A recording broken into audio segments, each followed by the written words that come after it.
Eu sei que a vida, às vezes, nos coloca em encruzilhadas que parecem becos sem saída. Sei o que é sentir o nó na garganta, a vontade de se encolher até desaparecer. Mas antes de mergulharmos fundo na poeira e nas memórias que moldaram a mulher que sou hoje, peço um instante da sua atenção.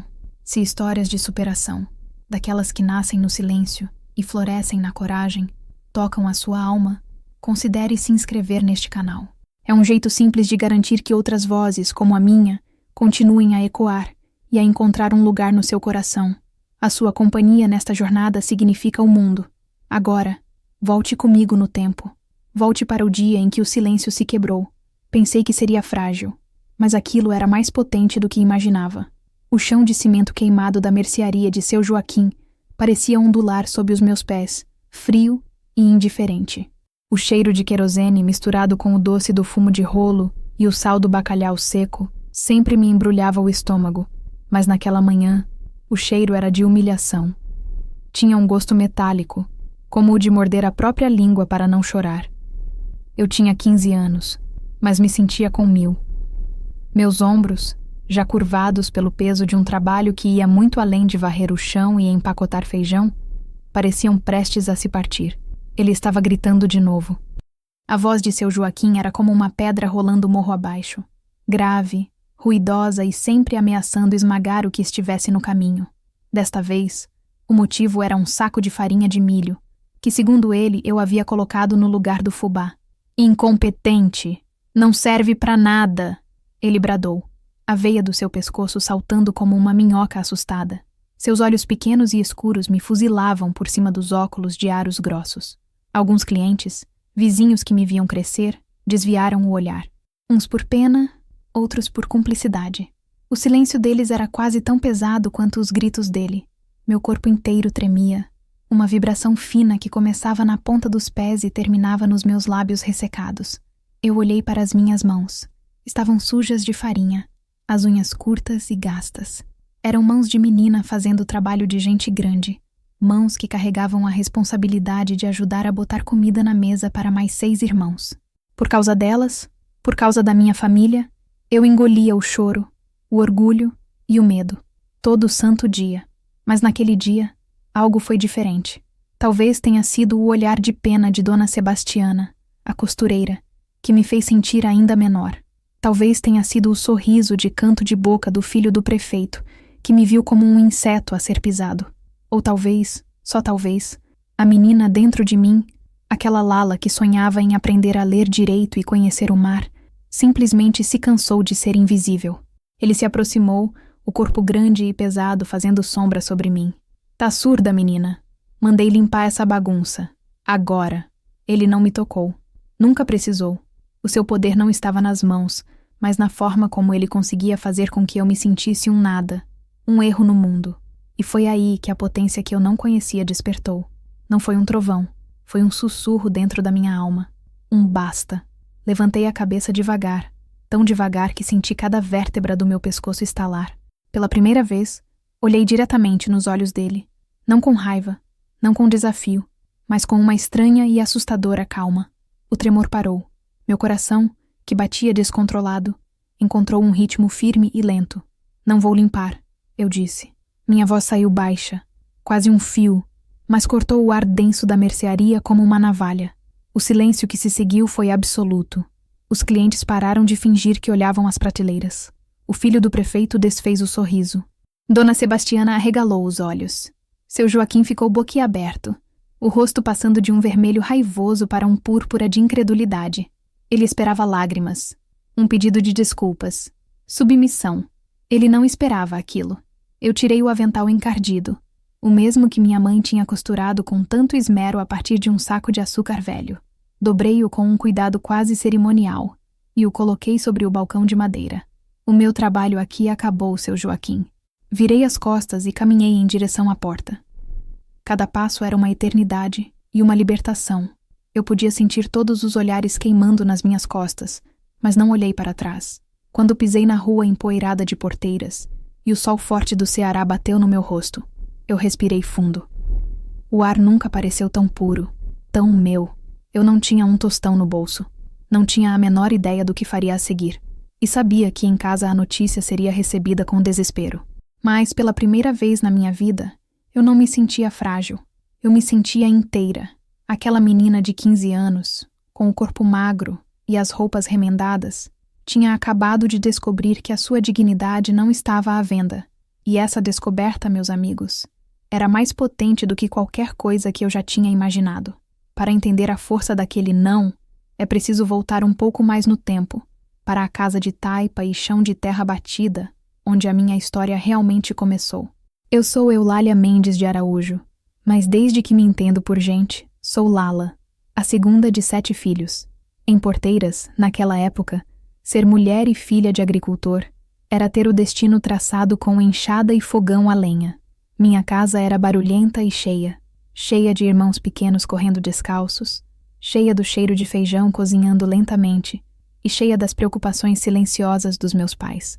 Meu pai, Inácio, era um homem de poucas palavras e costas curvadas pelo sol. A terra seca e ingrata do sertão tinha bebido a sua juventude. Minha mãe, Maria, era a força que mantinha tudo de pé. Com as mãos ágeis, ela remendava roupas, multiplicava a comida e acalentava nossos medos. Eu cresci observando-a. Via o cansaço em seus olhos ao final do dia, a forma como ela suspirava baixinho quando pensava que ninguém estava olhando. Desde cedo, entendi que o amor na nossa casa se manifestava em forma de sacrifício.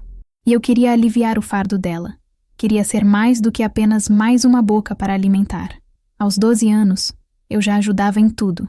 Cuidava dos mais novos, buscava água na cacimba, ajudava na pequena roça de milho e feijão que teimava em crescer atrás de casa. Mas a seca daquele ano foi uma das piores. O sol parecia um carrasco, rachando a terra e o coração da gente. A colheita foi quase nada, e a fome, que sempre rondava à nossa porta, começou a querer entrar sem pedir licença. Foi numa noite abafada, com o som das cigarras preenchendo o silêncio, que ouvi a conversa dos meus pais na cozinha. A lamparina de querosene lançava sombras dançantes na parede de barro. Não sei mais o que fazer, Maria. A voz do meu pai era um sussurro rouco, cheio de derrota. O fiado na venda de Joaquim já tá grande demais. A gente dá um jeito, Inácio. Sempre demos, minha mãe respondeu, mas a firmeza em sua voz tinha uma pequena rachadura. Fiquei escutando, o coração apertado no peito. No dia seguinte tomei a minha decisão. Esperei minha mãe estar sozinha, peneirando um pouco de farinha que restava. Mãe, comecei, a voz um pouco trêmula. Eu posso trabalhar, eu posso ajudar. Ela parou o que estava fazendo e me olhou. Um olhar profundo, que misturava orgulho e uma tristeza imensa. Ela sabia o que aquilo significava. Significava o fim da minha infância, o fim das minhas idas esporádicas à escolinha da prefeitura, onde eu tentava decifrar as letras com a professora Carmen. Trabalhar onde, minha filha? Na mercearia de seu Joaquim, falei, as palavras saindo mais rápido do que eu queria. Ouvi dizer que ele precisa de uma ajudante. Eu sou forte, mãe. Eu aguento. Minha mãe ficou em silêncio por um longo tempo, apenas o som da peneira balançando no ar. Ela alisou meu cabelo, um gesto raro e precioso. Você não devia ter que ser forte ainda, Lala. Você devia ser só uma menina. Mas a necessidade falava mais alto que os desejos. 2 dias depois, vestindo o meu melhor vestido, um de chita desbotada que tinha sido da minha irmã mais velha, minha mãe me levou até a mercearia.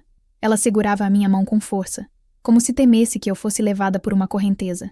A mercearia de seu Joaquim era o coração comercial de Porteiras. Tinha de tudo um pouco: grãos, ferramentas, tecidos, remédios e até mesmo os doces que faziam os olhos das crianças brilharem. Seu Joaquim, um homem viúvo e sem filhos, comandava aquele pequeno império com mão de ferro. Ele era respeitado pelo poder que o seu dinheiro lhe dava, mas temido pelo seu gênio. Minha mãe falou com ele em voz baixa, a cabeça levemente curvada, um gesto de respeito e súplica. Eu fiquei um passo atrás, olhando para a ponta dos meus pés, sentindo o olhar dele me medindo, me pesando, calculando o meu valor como se eu fosse um saco de feijão. Ela é ajuizada? Ele perguntou, a voz seca, sem se dirigir a mim. É sim, senhor. Trabalhadora e honesta, minha mãe garantiu. 10 cruzeiros por semana, das 6 da manhã às 6 da tarde, sábado até o meio-dia. Se não servir, vai pra rua. 10 cruzeiros. Na minha cabeça, aquele número soava como uma fortuna. Significava mais comida na mesa, Talvez até um par de sapatos novos para o meu irmão mais novo. Olhei para a minha mãe e vi um brilho de alívio em seus olhos. Naquele momento, eu me senti uma heroína. Mal sabia eu que estava entrando voluntariamente na jaula do leão, movida pela mais pura e ingênua das intenções, o amor pela minha família. Sê forte, Lala, minha mãe sussurrou no meu ouvido quando me deixou lá, antes de voltar para casa. E eu prometi a mim mesma que seria. Eu seria a filha mais forte, a mais obediente, a melhor ajudante que seu Joaquim já tivera. Eu só não sabia que para ele, pessoas não tinham valor, tinham apenas utilidade. E a minha estava prestes a ser testada até o limite. Meus primeiros dias na Mercearia Brasil, como seu Joaquim gostava de chamar, foram um borrão de medo e ansiedade. O lugar, que antes me parecia fascinante com suas prateleiras altas e cheias de promessas, agora se revelava uma armadilha poeirenta e sombria.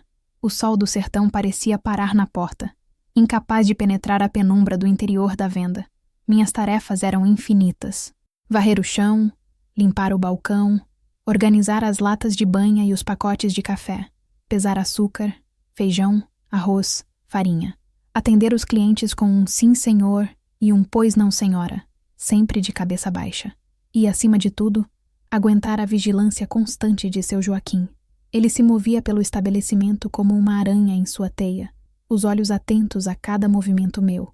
Qualquer hesitação era motivo para uma reprimenda. Mais rápido, menina! Não tenho o dia todo. Se eu demorava para encontrar o troco. Tá cega? Pedi o feijão fradinho, não o de corda. Se eu cometia o menor dos erros. As palavras dele eram pequenas alfinetadas, que no começo eu mal sentia, mas que, com o passar dos dias, começaram a inflamar a minha pele. Eu me encolhia, tentava me tornar o menor e mais eficiente dos seres. Aprendi a antecipar suas vontades, a decorar o lugar exato de cada produto, a calcular o troco de cabeça, com uma velocidade que me surpreendia. Fazia tudo para evitar a sua ira, para ser a ajudante perfeita. Mas nada era suficiente. Parecia que o prazer dele estava em encontrar defeitos, em me lembrar constantemente da minha insignificância. Nesse ambiente opressor, qualquer gesto de gentileza era como encontrar um copo de água fresca no meio do deserto. E essa água veio na forma de Dona Inês. Ela era a costureira mais requisitada da cidade. Uma senhora de cabelos já grisalhos presos num coque impecável e mãos delicadas, mas firmes. Ao contrário da maioria dos clientes que me tratavam como parte da mobília, Dona Inês sempre me olhava nos olhos. Bom dia, Lala, ela dizia com um sorriso suave, e o simples fato de usar o meu nome me fazia sentir gente de novo. Como você está hoje? Eu, desabituada com tal tratamento, apenas murmurava um "tô bem, obrigada", e me apressava em pegar o que ela pedia. Linhas, botões, um corte de tecido de algodão. Ela nunca tinha pressa. Observava-me com seus olhos calmos e perspicazes. Um dia, ela me pediu 1 metro de fita de cetim azul. Enquanto eu media e cortava com todo o cuidado, ela comentou casualmente: "Você tem mãos muito cuidadosas, menina. Leva jeito para trabalhos delicados." Eu corei, surpresa pelo elogio. Ninguém nunca tinha notado as minhas mãos, a não ser para apontar a sujeira ou a lentidão. "Obrigada, Dona Inês", respondi baixinho. "Você ainda vai à escola?" ela perguntou. A pergunta me atingiu como uma pedra. Senti um nó se formar na minha garganta. "Não mais, senhora. Preciso trabalhar." Ela assentiu, e em seu olhar não havia pena, mas um entendimento profundo que me confortou. O saber não mora só na escola, Lala. Ele mora nos livros, nas conversas, na curiosidade da gente. Antes de sair, ela se inclinou sobre o balcão e me disse em voz baixa, para que seu Joaquim não ouvisse do seu escritório nos fundos: "Nunca deixe que ninguém apague a sua curiosidade. Ela é a sua luz." As palavras de Dona Inês ficaram comigo. Elas eram um segredo, um pequeno tesouro que eu guardava no peito. Naqueles dias, eu comecei a prestar mais atenção. Lia os rótulos das latas e dos pacotes, tentando decifrar as palavras que eu não conhecia. Observava as pessoas, o jeito como falavam, como se vestiam. A mercearia se tornou a minha escola forçada. Outra figura que se destacava era o Zé Bento, um rapaz um pouco mais velho que eu, responsável por carregar e descarregar as mercadorias pesadas do caminhão que vinha de Juazeiro. Ele era um rapaz calado, de ombros largos e olhar triste. Zé Bento também era alvo frequente da fúria de seu Joaquim. Eu o via encolher os ombros e cerrar os punhos a cada grito, mas nunca respondia. Ele era o espelho do que eu poderia me tornar. Um autômato resignado, quebrado por dentro. Uma tarde, Zé Bento deixou uma saca de milho cair e rasgar, espalhando grãos por todo o depósito. A explosão de seu Joaquim foi terrível. Desastrado, imprestável. Vou descontar do seu pagamento, seu animal. Eu, que estava varrendo perto dali, vi a humilhação no rosto de Zé Bento. Vi a raiva impotente em seus olhos. Mais tarde, quando seu Joaquim saiu, eu fui até o depósito com uma pá e ajudei Zé Bento a juntar os grãos em silêncio. Ele não me agradeceu com palavras. Apenas me olhou. Um olhar de gratidão e cumplicidade. Naquele momento, uma aliança silenciosa foi formada. Nós éramos os invisíveis, os que serviam para carregar o peso, fosse ele uma saca de milho ou uma ofensa. Mas ao ajudar um ao outro, mesmo que com um gesto pequeno, nós nos tornávamos um pouco mais visíveis, um pouco mais fortes. Era uma pequena rebelião, um ato de teimosia contra a crueldade do mundo que nos cercava. E foi ali, na poeira do depósito, que eu comecei a entender que a força não estava em aguentar calada, mas em reconhecer a dor do outro e estender a mão. As semanas se transformaram em meses, e o trabalho na mercearia se tornou a minha rotina. Acordar antes do sol, caminhar pelas ruas sonolentas de Porteiras, passar o dia sob o jugo de seu Joaquim e voltar para casa ao anoitecer, levando nos pés o cansaço e na alma o peso do silêncio. Eu estava aprendendo a arte amarga de engolir sapos. Cada burra, cada lerda, cada incompetente era uma pedrinha que eu guardava num canto escuro dentro de mim.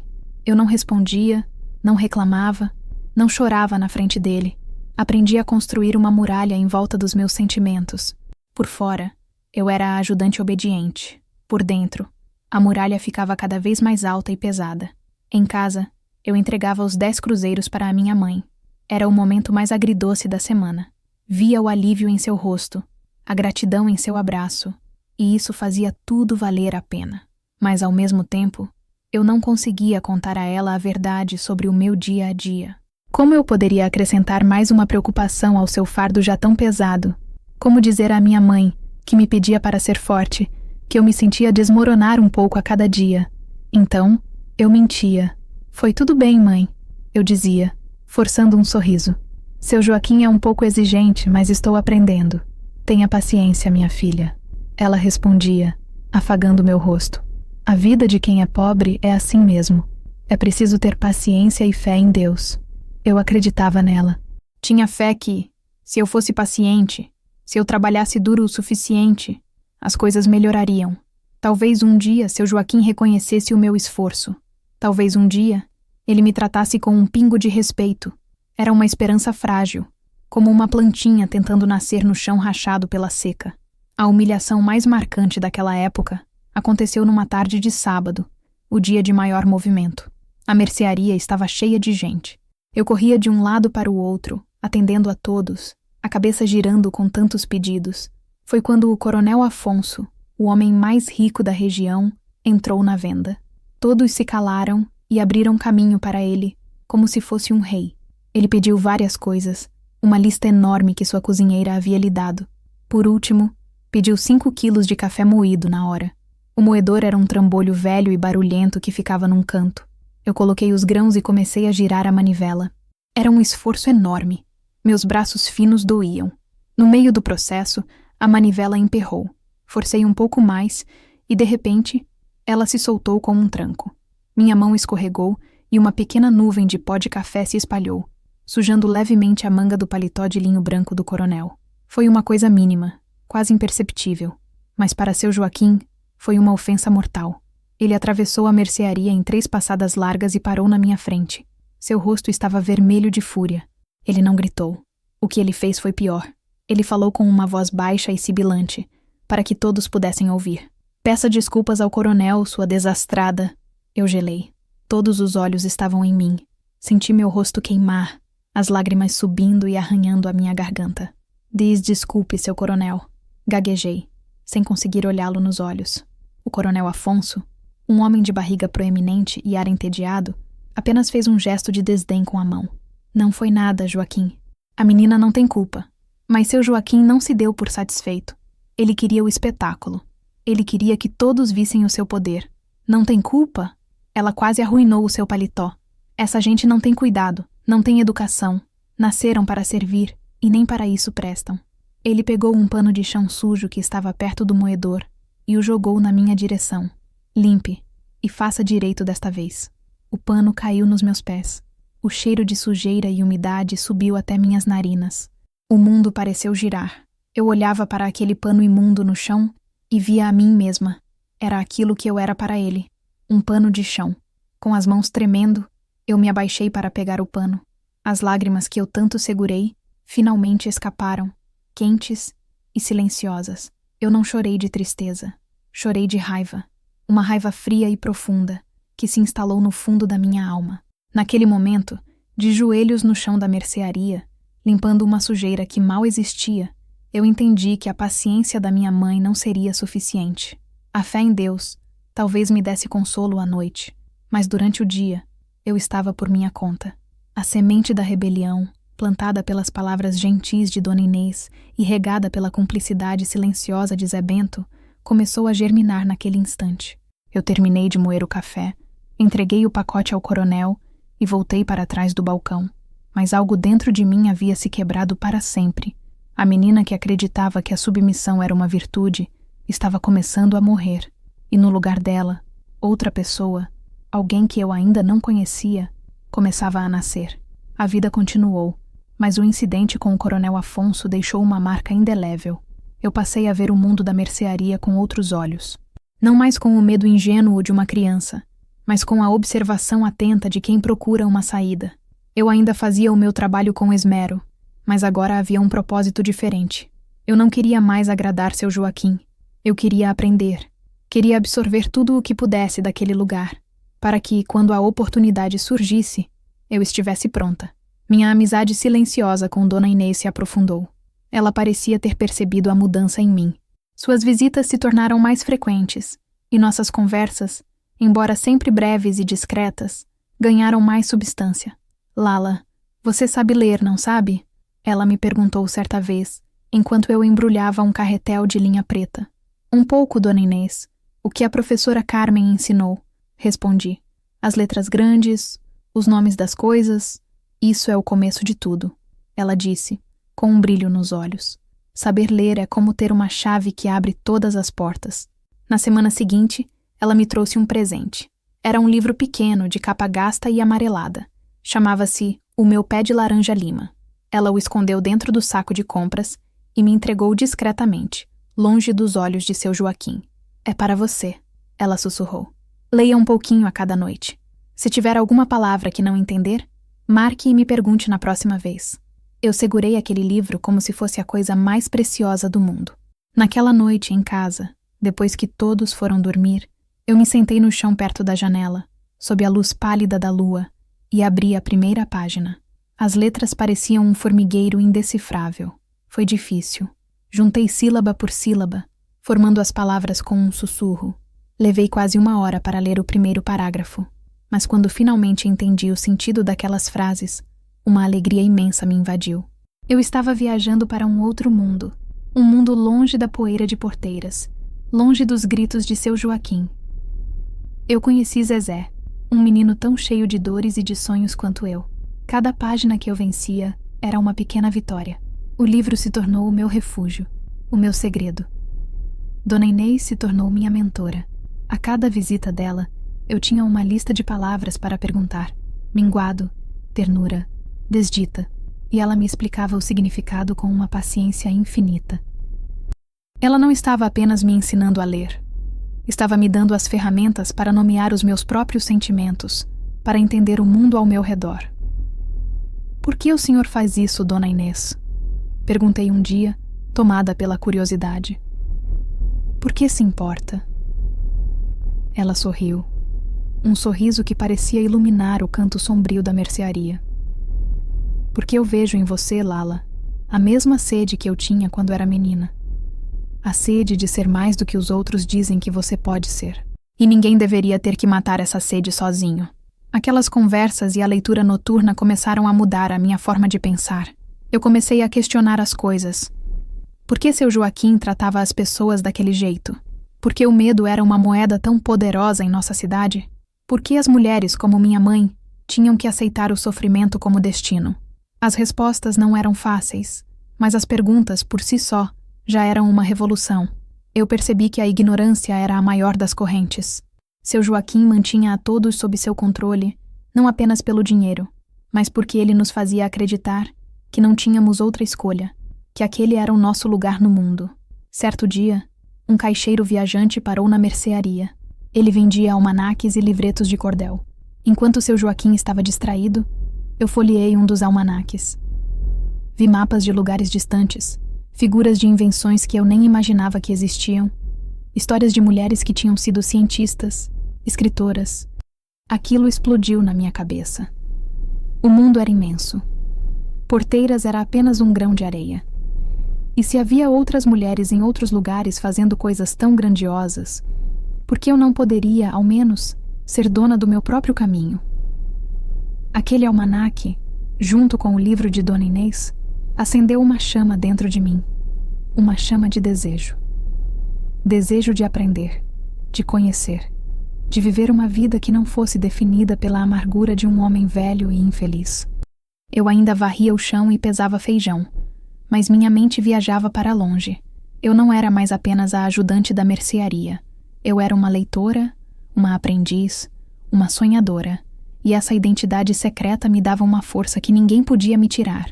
Seu Joaquim podia humilhar o meu corpo, mas a minha mente agora era um território livre, e eu sabia, com uma certeza que crescia a cada dia, que em breve o meu corpo seguiria o mesmo caminho. A fuga daquela prisão não seria mais uma questão de se, mas de quando. Enquanto a minha mente se expandia com novas palavras e ideias, a realidade em casa se tornava cada vez mais dura. A seca não dava trégua, e a doença, sua companheira fiel, bateu à nossa porta. Meu irmão mais novo, o Tião, de apenas 6 anos, adoeceu.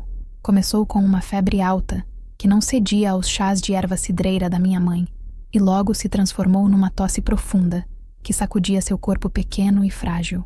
O doutor da cidade vizinha, que vinha a Porteiras uma vez por semana, disse que era uma pneumonia forte. Receitou remédios caros, que só se encontravam na farmácia de Juazeiro. A viagem e os medicamentos custariam mais do que meu pai ganhava em um mês, mais do que os meus 10 cruzeiros semanais poderiam sonhar em cobrir. O desespero se instalou em nossa casa como uma névoa fria. As risadas dos meus irmãos se calaram, substituídas pelo som constante da tosse de Tião e pelos sussurros preocupados dos meus pais durante a noite. Eu via o rosto da minha mãe envelhecer anos em poucos dias. Ela não comia, não dormia, passando as noites em vigília ao lado da cama improvisada de Tião, colocando panos úmidos em sua testa quente. O dinheiro que eu ganhava, que antes parecia uma ajuda significativa, agora era uma gota d'água no oceano da nossa necessidade. Sentia-me impotente. Meu trabalho, que já era uma fonte de sofrimento, agora carregava também o peso da insuficiência. Cada grito de seu Joaquim, cada humilhação, parecia ainda mais cruel diante da urgência que vivíamos em casa. Eu precisava de mais dinheiro. A ideia me ocorreu numa manhã, enquanto eu arrumava as prateleiras. Seu Joaquim pagava Zé Bento para descarregar o caminhão, mas às vezes, quando a carga era menor, ele mesmo me mandava ajudar a carregar os sacos mais leves para dentro da venda. Era um trabalho pesado, que ele considerava parte das minhas obrigações. Reuni toda a coragem que tinha, e no final do dia, esperei que o último cliente saísse. Fui até o escritório dele, um cubículo escuro nos fundos da loja. Ele estava debruçado sobre um livro de contas, a luz de um lampião iluminando seu rosto carrancudo. Seu Joaquim? Chamei, a voz falhando um pouco. Ele levantou a cabeça impaciente. O que é agora, menina? Não vê que estou ocupado? É que eu queria lhe pedir uma coisa. Gaguejei. Meu irmão está muito doente. Precisamos de dinheiro para os remédios. Respirei fundo e continuei. O senhor podia me adiantar o pagamento de algumas semanas? Eu trabalho a mais para compensar. Faço o que for preciso. Ele me olhou por cima dos óculos. Um olhar frio e calculista. Não havia um pingo de compaixão em seus olhos. Apenas desprezo. Adiantamento? Ele riu. Um som seco, sem humor. E quem me garante que você não pega o dinheiro e some? Ou que esse seu irmão doente não é só uma desculpa para me arrancar uns trocados? As palavras dele me atingiram como um soco no estômago. A acusação de desonestidade doeu mais do que qualquer xingamento. É verdade, seu Joaquim. Ele está muito mal. Insisti, a voz embargada. Problema seu e da sua família, ele disse, voltando a atenção para o livro de contas. Cada um com a sua cruz. Agora saia, que eu tenho mais o que fazer. Eu fiquei parada ali, no limiar da porta, completamente atordoada. Eu não esperava bondade, mas também não esperava aquela crueldade fria e deliberada. Ele não apenas me negou ajuda, ele invalidou a minha dor, transformou o desespero da minha família numa mentira. Saí da mercearia e caminhei para casa sob um céu estrelado que parecia zombar da escuridão que tomava conta do meu coração.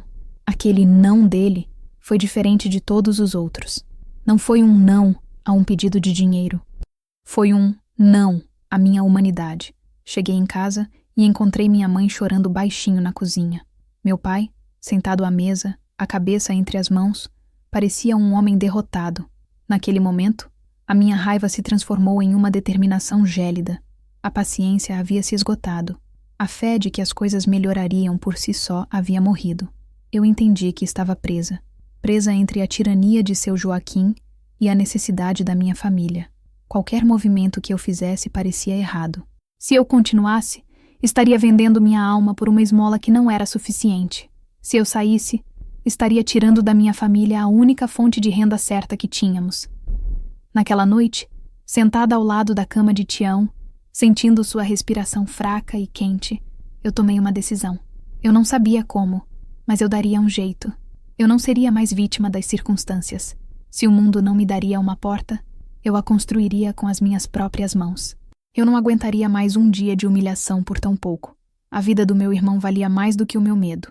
E a minha dignidade, eu estava finalmente entendendo. Não tinha preço. Aquele foi o fundo do poço. E foi de lá que eu tirei o impulso para a subida. O ponto de ruptura não foi um evento grandioso, mas um pequeno incidente, estúpido e mesquinho, como a maioria das crueldades de seu Joaquim. Aconteceu poucos dias depois da minha tentativa frustrada de conseguir um adiantamento. O ar na mercearia estava mais pesado do que nunca. Meu silêncio, antes passivo, agora era carregado de uma raiva contida. Ele deve ter sentido a mudança, pois sua perseguição se intensificou. Era uma manhã quente e pegajosa. O movimento estava fraco. Seu Joaquim me ordenou que reorganizasse o depósito, um lugar abafado e cheio de teias de aranha, onde as mercadorias ficavam estocadas. Enquanto eu movia umas sacas de açúcar, uma delas, já velha e com a costura puída, se rasgou. Não foi um rasgo grande, apenas um pequeno buraco do qual começou a vazar um fiozinho branco e contínuo. Agindo rápido, peguei a saca e a coloquei dentro de outra vazia para conter o vazamento. Perdeu-se talvez um punhado de açúcar, não mais que isso. Eu sabia que precisava avisá-lo, mas meu coração martelava só de pensar na reação dele. Decidi terminar de arrumar o resto primeiro, para que ele visse que eu estava trabalhando, e depois contaria sobre o acidente. Mas, como sempre, ele parecia ter um faro para os meus pequenos deslizes. Entrou no depósito de repente, o rosto já contorcido numa carranca. — O que é isso? Ele perguntou, apontando para o rastro fino de açúcar no chão. Meu estômago gelou. Foi a saca, seu Joaquim. Estava velha, rasgou quando eu fui pegar, mas já coloquei dentro de outra. Quase não se perdeu nada. Ele caminhou até a saca dupla e enfiou a mão dentro, como se estivesse procurando por uma prova. Seus olhos se estreitaram. Quase não se perdeu nada? Você acha que eu sou idiota, menina? Ele se virou para mim, o rosto a centímetros do meu. O cheiro de seu hálito azedo me deu náuseas. Você fez isso de propósito. Deve estar roubando açúcar aos pouquinhos para levar para casa. É isso, não é? Sua família de famintos. A acusação foi tão vil, tão baixa, que por um instante eu perdi o fôlego. Ladrão. Ele me chamou de ladra.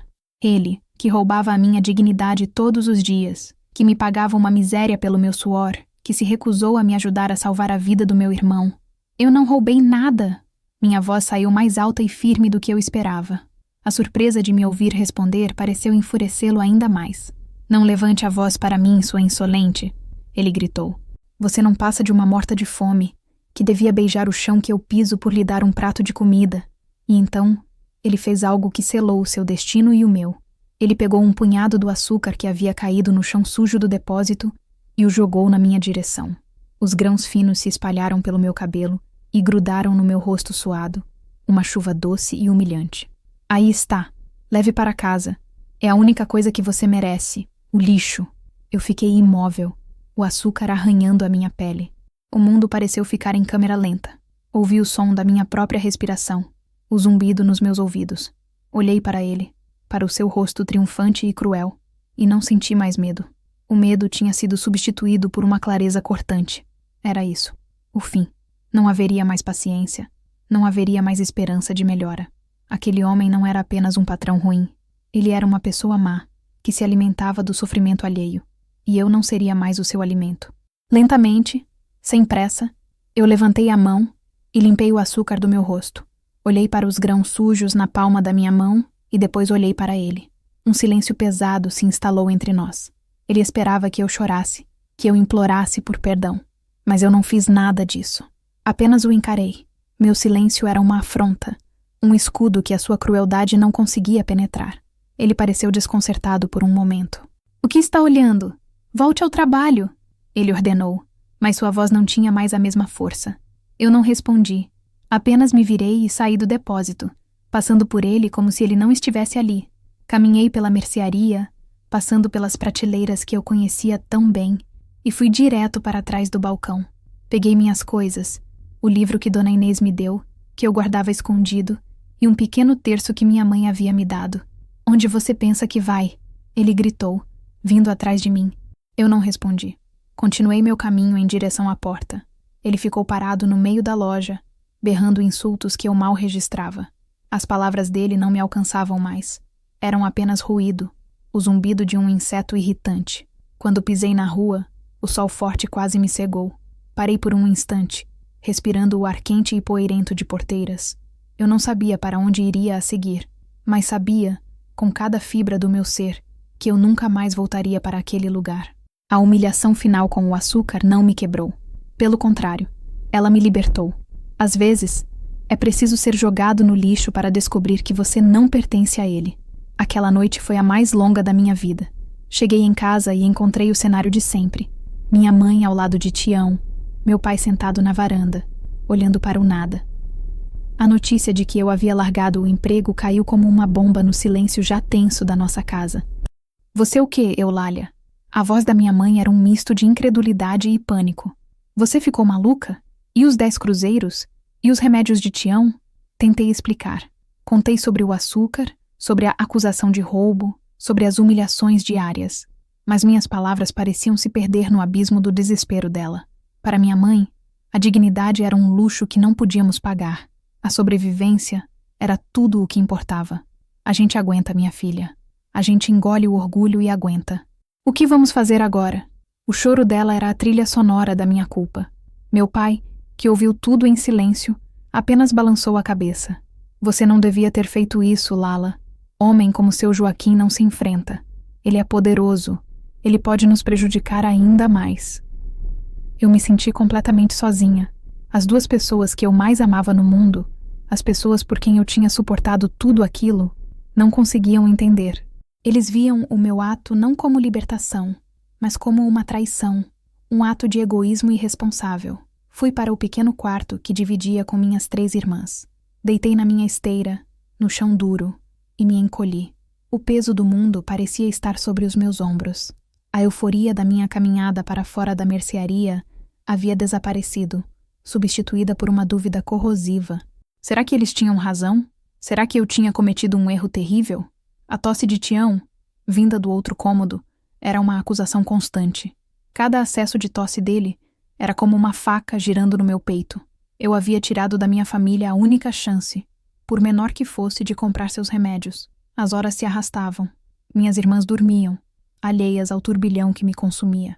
Eu olhava para o teto de palha, para as frestas por onde a luz da lua entrava, e me sentia a pior pessoa do mundo.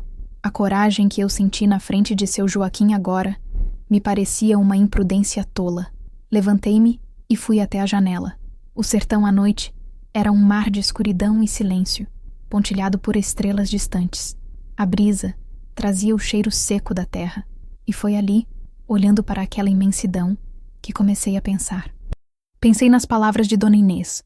Nunca deixe que ninguém apague a sua curiosidade. Ela é a sua luz. Pensei no livro que ela me deu, na história de Zezé, que encontrava beleza e amizade mesmo na maior das misérias. Pensei na minha própria jornada de leitura, em como cada palavra nova abria uma janela na minha mente.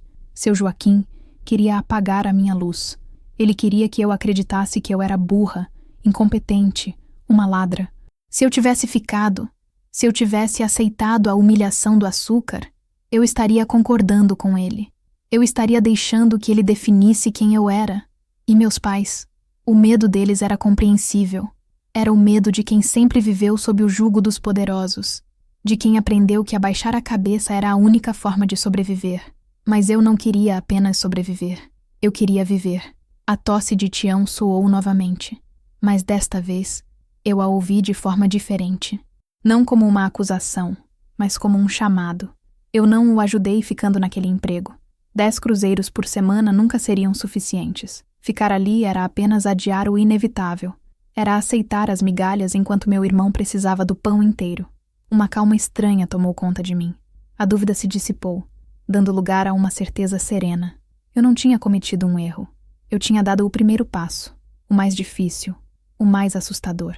Eu não tinha um plano, não tinha dinheiro, não tinha o apoio da minha família, mas eu tinha a mim mesma, tinha a minha dignidade intacta e tinha uma convicção recém-descoberta de que eu era capaz de mais. Voltei para a minha esteira, mas não para me lamentar.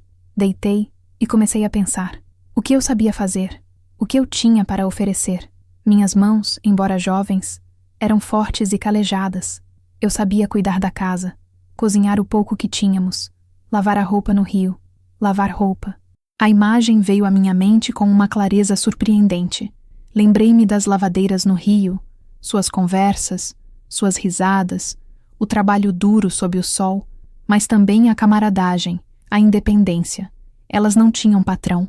Elas eram donas do seu tempo, do seu esforço. Era um trabalho humilde, pesado, mas era um trabalho honesto. Um trabalho onde eu não teria que engolir o orgulho. Um trabalho onde o valor do meu suor seria medido pela brancura das roupas, e não pelo humor de um tirano. A ideia, no início, era apenas um fiapo de esperança, mas com o passar da noite, ela foi ganhando força, se tornando um plano. Eu começaria pequeno, ofereceria meus serviços para as vizinhas, juntaria dinheiro, centavo por centavo. Quando os primeiros raios de sol começaram a pintar o céu de tons rosados e alaranjados, eu não tinha dormido 1 minuto sequer.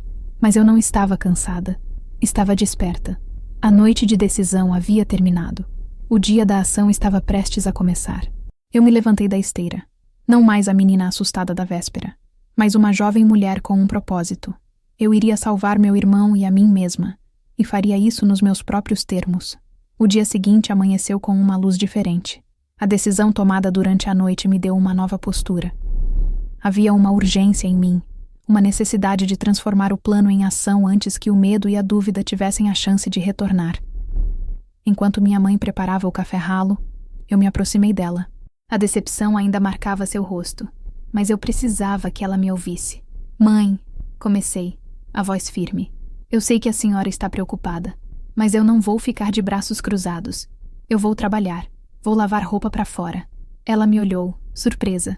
Lavar roupa era considerado um dos trabalhos mais duros e menos valorizados, reservado a viúvas e mulheres sem outra opção. Lavar roupa, Lala, isso é trabalho de sol a sol para ganhar uma miséria. É um trabalho honesto, mãe. E ninguém vai gritar comigo ou me humilhar. Eu serei minha própria patroa. Expliquei meu plano simples. Começaria com as vizinhas mais próximas, cobrando um valor justo. O dinheiro, por pouco que fosse, seria todo nosso. Ela não pareceu convencida, mas o desespero era tanto que ela não se opôs. Faça o que achar melhor, minha filha. Que Deus te ajude. Meu primeiro destino era a casa de Dona Inês. Eu sabia que, se havia alguém em Porteiras que poderia me entender e me dar uma chance, era ela. Bati em sua porta com o coração na boca. Ela me atendeu com seu sorriso gentil de sempre. Lala, que surpresa! Entre, menina. Em sua sala pequena e arrumada, cheia de tecidos coloridos, e o cheiro de linha e alfazema. Eu contei tudo, desde a recusa de seu Joaquim em me adiantar o dinheiro, até o incidente com o açúcar e a minha decisão de sair. Não escondi o medo, nem a reação dos meus pais. Dona Inês me ouviu com uma atenção profunda, seus olhos nunca deixando os meus. Quando terminei, ela ficou em silêncio por um momento, e depois disse: "Você foi muito corajosa, Lala. Mais corajosa do que imagina. Sair de uma situação que nos diminui não é um ato de imprudência, é um ato de amor próprio. E você fez bem." Suas palavras foram como um bálsamo para a minha alma ferida. Era o reconhecimento que eu precisava. "E agora," ela continuou, "você veio me oferecer seus serviços de lavadeira, não é?" Eu assenti envergonhada. "Pois saiba que você acabou de conseguir a sua primeira cliente." Ela se levantou e foi até um cesto de vime num canto da sala. "Tenho aqui um monte de roupas que estava mesmo precisando de umas mãos caprichosas. Pode começar hoje mesmo, se quiser." A alegria e o alívio que senti foram tão grandes que meus olhos se encheram de lágrimas. A caminhada até o rio foi a minha marcha da libertação. Levei a trouxa de roupa na cabeça, como via as outras mulheres fazerem. O sol já estava forte, mas eu mal o sentia. O caminho de terra batida, que eu tantas vezes percorri a caminho da mercearia com o coração pesado, agora parecia uma estrada de ouro. O rio de Porteiras não era largo, mas suas águas corriam límpidas sobre as pedras lisas. Já havia algumas mulheres lá, espalhadas pelas margens, batendo roupa nas pedras, suas vozes e risadas ecoando pelo ar. Elas me olharam com curiosidade quando cheguei. Eu era jovem demais para estar ali. Encontrei um lugar vago, coloquei a trouxa no chão e comecei a trabalhar. Mergulhei a primeira peça na água fria, a sensação da água em minhas mãos, o cheiro do sabão em barra que Dona Inês me deu, o esforço físico de esfregar e bater a roupa na pedra. Tudo aquilo era real, concreto. Era o meu trabalho. O fruto do meu esforço seria meu e de mais ninguém. Passei a manhã inteira ali. Meus braços doíam, minhas costas reclamavam e o sol queimava a minha pele. Mas eu me sentia mais feliz e mais livre do que em todos os meses que passei na penumbra da mercearia. Ao meio-dia, estendi as roupas alvas sobre os arbustos da margem para secar. O branco delas, brilhando sob o sol do meio-dia, era a prova do meu trabalho. Era a minha resposta a seu Joaquim, aos meus pais, ao mundo. Eu era capaz. Quando voltei para a casa de Dona Inês com as roupas limpas, secas e dobradas, ela me pagou. Eram apenas algumas moedas, mas para mim, elas valiam mais do que todo o ouro do mundo. Eu as segurei na minha mão fechada, o metal quente contra a minha pele. Naquela noite, entreguei o dinheiro para a minha mãe. "É pouco, mas é o primeiro," eu disse. Ela olhou para as moedas na minha mão, depois para o meu rosto queimado de sol e para as minhas mãos vermelhas e enrugadas pela água. E pela primeira vez, eu vi em seus olhos não pena ou preocupação, mas um profundo e silencioso orgulho. Ela não disse nada, mas eu entendi. Ela estava começando a ver o que eu via, que a força não estava em aguentar, mas em se reinventar. Aquele pequeno monte de moedas era o alicerce da minha nova vida.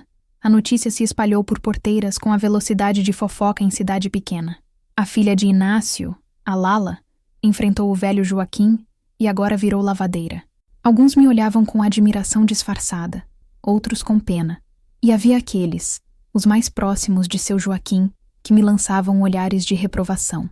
Eu me tornei, da noite para o dia, uma personagem no pequeno teatro da nossa cidade. O que eles não entendiam era que, para mim, ser lavadeira não era um passo para trás. Era o início da minha autonomia. Dona Inês, minha fada madrinha improvável, fez questão de elogiar a qualidade do meu trabalho para suas outras clientes. Em pouco tempo, eu tinha mais 2 trouxas de roupa para lavar, as da esposa do farmacêutico e as da professora Carmen, minha antiga mestra. Minha rotina se estabeleceu. Acordava com o sol, buscava as trouxas de roupa, caminhava até o rio e passava o dia na lida. No começo, eu ficava isolada, trabalhando em silêncio enquanto ouvia as conversas das outras lavadeiras. Eram mulheres mais velhas, de pele curtida pelo sol e histórias de vida gravadas nas rugas do rosto.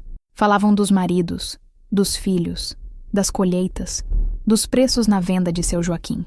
O rio era o seu parlamento, o seu confessionário, o seu refúgio. Aos poucos, elas começaram a conversar comigo. A primeira foi Dona Luzia, uma viúva de risada fácil e braços fortes. Eita, menina, chegou com vontade, hein? Desse jeito vai deixar a roupa mais branca que nuvem de algodão. Eu sorri, tímida. Tô tentando, Dona Luzia. Foi ela quem me ensinou os segredos do ofício. Como usar o anil para realçar o branco, como quarar a roupa no sol forte para tirar as manchas mais difíceis, como bater a roupa na pedra sem estragar o tecido. Ela e as outras mulheres me acolheram. Naquela comunidade à beira do rio, não importava quem era meu pai ou o que eu tinha feito. O que importava era a disposição para o trabalho e o respeito mútuo. Enquanto meu corpo se fortalecia com o trabalho pesado, minha mente continuava a ser alimentada pela leitura. À noite, exausta, eu ainda encontrava forças para ler algumas páginas do livro que Dona Inês me dera. E quando o terminei, ela me trouxe outro. A leitura se tornou um hábito sagrado, uma janela para um mundo que me inspirava a sonhar para além das margens do rio. O dinheiro que eu ganhava, embora ainda pouco, era constante e, somado ao que meu pai conseguia com pequenos bicos, começou a fazer diferença. Conseguimos comprar os remédios mais urgentes para Tião. Ele começou a melhorar, devagar, mas de forma perceptível. A tosse diminuiu, a febre cedeu e um pouco de cor voltou ao seu rosto. Vê-lo sorrir de novo era o maior pagamento que eu poderia receber. Minha relação com meus pais também mudou. Eles viram que a minha imprudência estava de fato trazendo resultados. O respeito substituiu a repreensão. Meu pai, um homem de poucas palavras, um dia me viu chegar em casa, exausta, e disse simplesmente: "Você tem a força da sua mãe, Lala." Foi o maior elogio que ele já me fizera. Foi nesse período que a premissa principal da minha vida se revelou para mim. Não como um pensamento, mas como uma verdade sentida. A minha jornada não era apenas sobre escapar de um patrão cruel. Era sobre construir uma vida com as minhas próprias mãos, baseada na minha própria força e nos meus próprios termos. A liberdade, eu descobri, não era a ausência de trabalho duro. Era a dignidade que vinha com ele. Era saber que cada gota de suor se transformava em pão, em remédio, em respeito. Certo dia, a caminho do rio, precisei passar em frente à mercearia de seu Joaquim. Fazia meses que eu evitava aquele caminho. Ele estava na porta, como de costume, observando o movimento. Nossos olhares se cruzaram. Eu esperava ver raiva ou desprezo em seu rosto. Mas o que eu vi foi algo diferente. Algo que me surpreendeu. Uma expressão de perplexidade, quase de ressentimento. Eu não abaixei a cabeça. Não apressei o passo. Apenas sustentei o seu olhar, com a trouxa de roupa equilibrada na cabeça e a coluna ereta. E então, eu fiz algo que a antiga Lala nunca teria ousado fazer. Eu assenti levemente com a cabeça, um cumprimento seco e neutro, e continuei meu caminho. Foi um gesto pequeno, mas o significado era imenso. Eu não era mais sua vítima. Eu não tinha mais medo dele. Eu era a lavadeira, a leitora, a filha que estava ajudando a curar seu irmão. Eu era Eulália Mendes de Araújo, dona do meu próprio destino. E ele era apenas um homem velho e amargo, parado na porta de sua loja escura, vendo o mundo seguir em frente sem ele. Naquele momento, eu soube que tinha vencido. A verdadeira vitória não foi sair da mercearia. Foi construir uma vida tão plena do lado de fora que o interior daquela prisão se tornou irrelevante. A vida à beira do rio me ensinou mais do que apenas a arte de lavar roupa. Ensinou-me sobre comunidade, sobre a força que existe quando as mulheres se unem. As manhãs eram preenchidas com o som ritmado das roupas batendo nas pedras, um som que se misturava às nossas conversas, risadas e, às vezes, as nossas lágrimas compartilhadas. Dona Luzia, com sua sabedoria prática, tornou-se uma figura materna para mim. Zefa, uma moça da minha idade que também ajudava a família, tornou-se minha amiga. Trocávamos confidências enquanto torcíamos os lençóis pesados, falando de sonhos simples, um vestido novo para a festa de São João, a esperança de um bom inverno para as roças de nossas famílias. Meu negócio, se é que se podia chamar assim, crescia de forma orgânica. Uma cliente satisfeita contava para outra. Minha fama era a de ser cuidadosa e caprichosa. Eu tratava cada peça de roupa, fosse o lençol de algodão grosso de um fazendeiro ou o vestido de chita delicado de uma senhora, com o mesmo respeito. Aquele trabalho era a minha carta de alforria, e eu a honrava todos os dias. Comecei a economizar. Cada moeda que sobrava, depois de comprar o necessário para casa e os remédios de Tião, Eu guardava numa pequena lata de biscoitos escondida debaixo da minha esteira. Era um segredo meu. Aquele pequeno tesouro representava o futuro. Representava a possibilidade de algo mais. Tião, graças a Deus e aos remédios, estava quase completamente recuperado. Vê-lo correr pelo terreiro de novo, com a energia de uma criança saudável, era a prova de que todo o meu esforço valia a pena. Ele se tornou o meu amuleto, a lembrança viva do porquê eu lutava. Mas o trabalho de lavadeira era incrivelmente desgastante. Meus dias começavam antes do amanhecer e terminavam muito depois do pôr do sol. O sol forte do sertão castigava minha pele, e a água fria do rio, no inverno, fazia doer os ossos das minhas mãos. Eu sabia que, embora aquele trabalho tivesse me salvado, ele também estava me consumindo. Eu não poderia ser lavadeira para o resto da vida. A ideia para o próximo passo veio de uma necessidade. Minha mãe era uma cozinheira de mão cheia. Seus temperos, mesmo na simplicidade da nossa cozinha, faziam milagres. Mas com tantos filhos e o trabalho da roça, ela raramente tinha tempo ou energia para fazer algo além do trivial. Pensei nos homens que vinham de sítios distantes para a feira de sábado em Porteiras. Eles passavam o dia na cidade, resolvendo seus negócios, e na hora do almoço, comiam qualquer coisa na venda de seu Joaquim ou ficavam com fome. Mãe, eu disse a ela uma noite, enquanto contava as moedas da minha latinha. E se a gente começasse a vender comida na feira? Ela me olhou como se eu tivesse sugerido construir um foguete para a lua. Comida? Com que dinheiro, Lala? E quem vai comprar a comida da gente? Com esse dinheiro aqui, eu disse, mostrando a ela o conteúdo da lata. A gente começa pequeno. Uma panela de galinhada, uns bolos de milho. Coisa simples. A senhora cozinha. E eu vendo. A semente da ideia foi plantada. Demorou algumas semanas para convencê-la, para superar o seu medo do fracasso, o seu medo do que os outros iriam dizer. Mas a minha determinação, forjada nos últimos meses, era contagiante. Meu pai, vendo a melhora de Tião e a minha nova postura, deu o seu apoio. Se Lala acha que dá certo, eu confio nela. Usamos minhas economias para comprar uma galinha gorda, arroz e os temperos necessários. Na sexta-feira à noite, nossa casa se encheu de um cheiro maravilhoso. Minha mãe, com um brilho nos olhos que eu não via há muito tempo, comandava o fogão a lenha. Meus irmãos mais novos ajudavam a debulhar o milho. Havia um sentimento de propósito, de projeto em família, que nos uniu de uma forma nova e poderosa. No sábado de manhã, bem cedo, eu e meu pai levamos a panela grande e fumegante para a feira. Arrumamos uma mesinha improvisada debaixo de uma árvore. Eu estava nervosa. E se ninguém comprasse? E se rissem de nós? As primeiras horas foram lentas. As pessoas passavam, olhavam com desconfiança. Mas o cheiro da galinhada era um convite irresistível. E então, o primeiro cliente apareceu. Um agricultor de rosto cansado, que comprou um prato. Ele comeu em silêncio. E depois, com a boca cheia, disse: "Menina, faz tempo que eu não comia um negócio bom desse." Ele foi o primeiro de muitos. Na hora do almoço, uma fila se formou. Vendi tudo. Cada grão de arroz. No final da tarde, quando contamos o dinheiro, tínhamos quase o dobro do que eu ganhava em uma semana inteira como lavadeira. Aquele foi um dia de virada.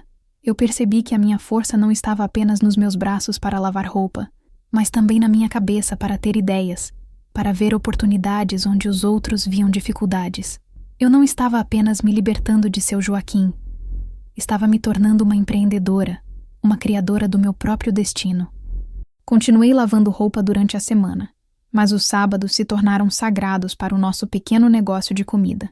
A cada semana, vendíamos mais. A galinhada da Dona Maria virou assunto na cidade. E eu, a menina que um dia foi humilhada por um punhado de açúcar, agora era a moça que vendia o almoço mais gostoso da feira. A vida, com suas voltas irônicas, estava começando a me mostrar que a colheita, embora tardia, sempre chega para quem planta com coragem. O rio, que havia sido o palco da minha libertação, gradualmente mudou de significado para mim. Se antes era meu local de trabalho diário, agora se tornava meu santuário. Eu continuei com algumas clientes fiéis durante a semana, pois o dinheiro era certo e ajudava nas despesas, mas meu foco e energia estavam cada vez mais voltados para o negócio da feira. As manhãs em que eu ia ao rio se tornaram mais tranquilas. O trabalho físico, que antes me esgotava, agora parecia quase terapêutico. Era um momento para colocar os pensamentos em ordem, para planejar o cardápio do próximo sábado, para sonhar acordada. A água corrente parecia levar embora as pequenas preocupações, e o sol na pele me recarregava as energias. A comunidade de lavadeiras se tornou minha rede de apoio. Elas comemoraram o meu sucesso na feira como se fosse delas.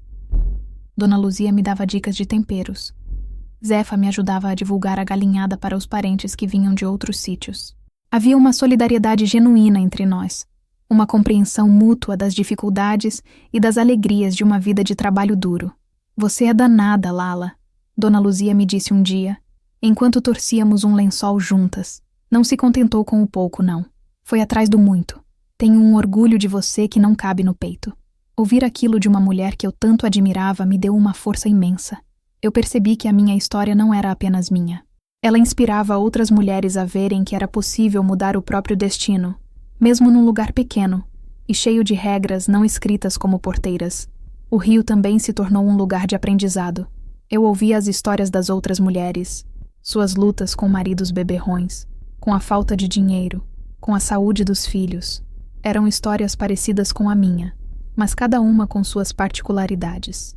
Aprendi sobre resiliência, sobre a capacidade humana de encontrar humor na desgraça e esperança no desespero. A natureza ao redor também me ensinava. Eu observava o ciclo das águas, a teimosia das plantas que cresciam nas frestas das pedras, a paciência das garças esperando pelo peixe. Tudo ali falava de persistência, de adaptação, de saber a hora de esperar e a hora de agir. O sertão, que antes me parecia apenas um lugar de sofrimento e seca, agora se revelava um mestre severo, mas sábio. Enquanto isso, o negócio da feira florescia. Já não era apenas a galinhada. Minha mãe começou a fazer também baião de dois, paçoca de carne seca e bolos de milho e macaxeira. Nossa mesinha debaixo da árvore se tornou um ponto de encontro. As pessoas não vinham apenas pela comida, mas pela conversa, pelo ambiente acolhedor que criávamos. Eu era o rosto do negócio. Atendia os clientes com um sorriso, conversava, perguntava sobre a família, sobre a roça. Aprendi a arte de negociar, de tratar bem as pessoas, de criar laços. A menina tímida e de cabeça baixa que trabalhava na mercearia havia desaparecido completamente.